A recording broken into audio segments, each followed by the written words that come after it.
अयो काय बोलतोयस तू हे? वाग ओरडू नकोस, मी काय सांगतो ते नीट ऐक. काय? खेळाची सुरुवात दिसते.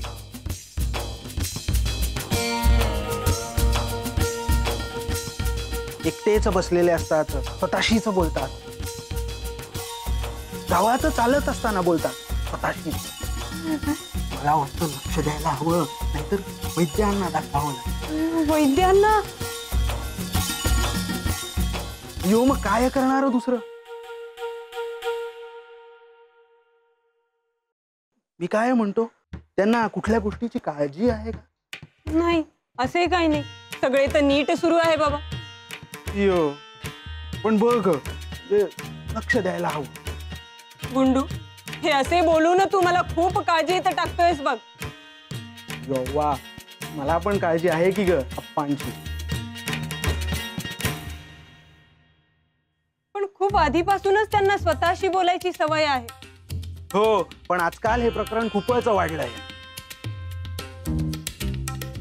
गुंडू, आता काय करायला पाहिजे रे?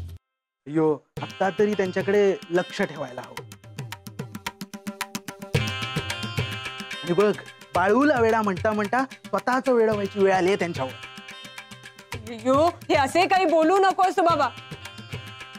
आपण नीट लक्ष देऊ त्यांच्याकडे, आणि मी बोलून बघते त्यांच्याशी. यो, तू काही बोलू नकोस, नाहीतर काहीतरी वेगळंच घेऊन बसतील डोक्यात. होय काय? ठीक आहे, नाही बोलत.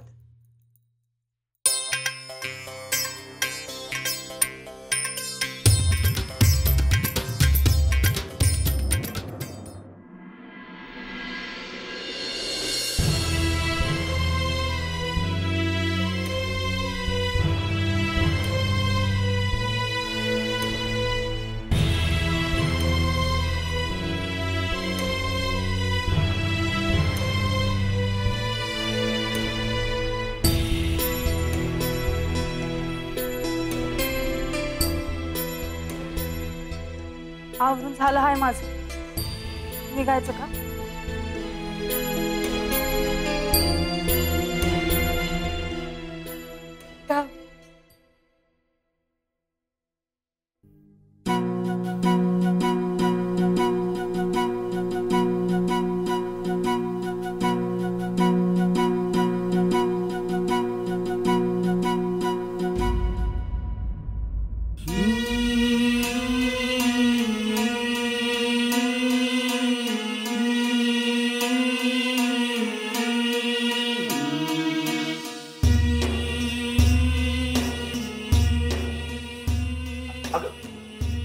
बोल.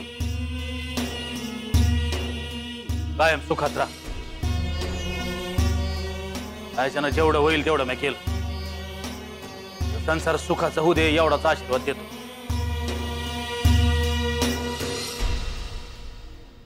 बाळू, असा दिस कवा येईल त्याचा विचार मी केला नव्हता. माझ्या पोराला घर सोडून जावं लागतं. आता पुण्यांदा भेटणार नाही सोय. भेटणार पण अगोदर गेला ठाव असायचं. 2-4 दिवसात कवा येणार, परत येत. आता कवा येणार पिठावं नाही बघ. काय बी झालं तरी या घराला परका झाला बघ तू.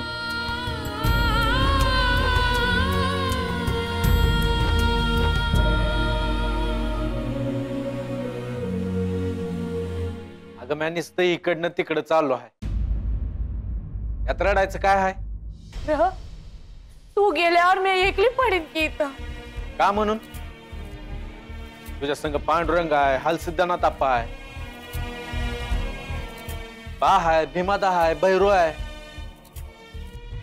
तू माझ्यापासून लांब चालला की